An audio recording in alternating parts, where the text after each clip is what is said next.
Hey, what's going on, everybody? This is Tyrone back with Tech Life.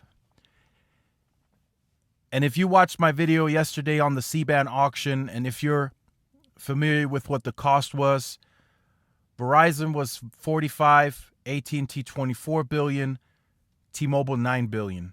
Again, I was just rounding down, rounding up, but that was just the money spent on the actual licenses for everyone. There's a relocation fee included in that as well. That'll drive up the cost closer to the 50 billion. For Verizon, for AT&T, it's going to be closer to the 30, and for T-Mobile, it's likely going to be around the 12 to 15 billion dollar mark. If you were not expecting lower ratings and downgrades, then I don't know what to tell you. I anticipated this happening. Again, Verizon spent a huge chunk of money at the C-band auction for the spectrum. They got a lot of it. They spent, but they did spend 2 times more than the nearest competitor in AT&T. AT&T themselves spent a lot of money. They made 3 large purchases in recent years: DirecTV, Time Warner, and now C-band. That's a lot of money. That is a lot of money that AT&T has spent in recent years. So, as an investor, as an analyst, you have no choice but to downgrade and lower ratings. They have to show now numbers, not talking about a product. They have to show numbers now. They have to say, we added 600,000 home internet customers this quarter. This is how much revenue, this is how much profits it's bringing in. That's going to be what Verizon is tasked with this year and next year. They're going to have to show proof on numbers. Yes, they can speak about the market. They can say it's working for other competitors. It's working for T-Mobile. But if I'm an investor, they have to show me proof. I can't go based on a hunch, or I can't go based on what T-Mobile's doing and the money that they're making. No, you have to show me that this is working for you. I'm sure everyone has their own opinion on it, but that's just how I feel, that they have to start showing numbers. They've had the home internet product in place since 2017, 2018. Not at massive scale, but they started launching it in Houston and some other markets with their millimeter wave. What do those numbers look like? We haven't seen it. Did it not scale enough to where you can comfortably say you've added 100,000 customers? So that's the feeling that I get, that the numbers are not staggering enough for them to even report.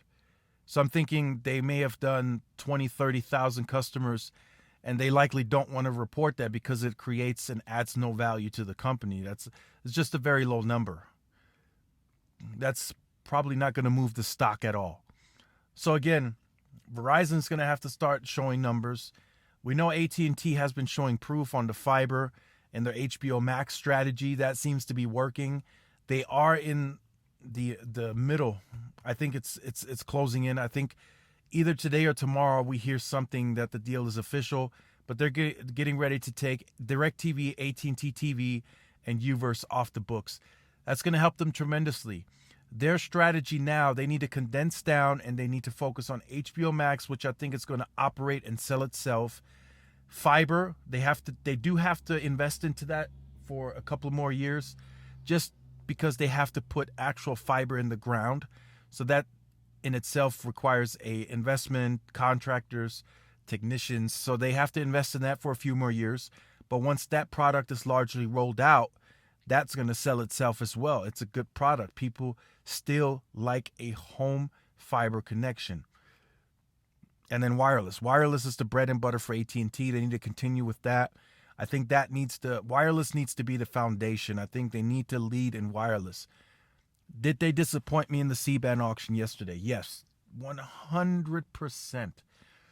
I can't say it enough. I know people are differently opinionated on it, but I think 80 megahertz is not enough. If the carriers start going standalone, I'm talking standalone, not NSA. I'm talking standalone. AT&T taps out at 80 megahertz on C-band standalone.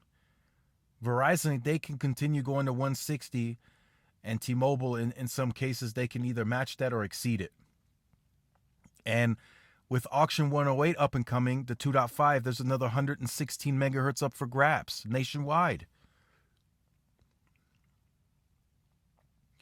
And that 116 megahertz will complete the entire 2.5 portfolio. That essentially puts T-Mobile a little over 450 megahertz midband. That would they would by far exceed Verizon at 292 megahertz, and even more so than AT&T at 251 megahertz. So T-Mobile is set. They are set to dominate the spectrum lead. Not talking about the network, not talking about the size of the network, just who will have the most spectrum, midband spectrum in the industry in 5G. That is likely, I'm about 95% sure, going to T-Mobile. They will have the most spectrum. After what Verizon spent, I don't see them investing in auction 110. That's another C-band auction, a little bit of lower frequency, another 100 megahertz. I don't see Verizon investing there. I think they missed that completely. AT&T the same. There might be a possibility that AT&T snatches another 20, 40 megahertz out of that auction, but we will have to see when we get closer to that auction to see how AT&T positions themselves. It's all about positioning. That's what it's all about. Do they make the right moves? Do they sell off assets? That way we can determine, okay, they are positioning themselves to invest in that auction. If they did not purchase DirecTV, let's say they just bought Time Warner and they didn't purchase DirecTV, they would have been far better positioned to compete in C-band in this auction 107. So we'll see how they position themselves to compete in auction 110. They could sell CNN. There's many other assets like DC Comics. They could have more revenue due to the HBO Max by then. So we don't know. We'll see how they position themselves. But again, I feel they needed to spend much more and get at least 120 on C-band, in my opinion. Will they be fine with 80? Sure. You could say they'll compete, but they won't outperform. They won't be the fastest when we go to standalone. So let me know what you think about this. Did you anticipate this happening? Like I said, they spent a lot of money, so a negative rating downgrade was inevitable. So again, look forward to reading all your comments. If you have been on the channel or you are new to the channel and you have not yet liked, shared, subscribed, make sure you do so. Hit the notification bell so you are notified when I do upload content. Make sure to follow the social media outlets for more updates and interactions. This is Tyrone with Tech Life. Thanks again for watching. I'll see you in the next one. Peace.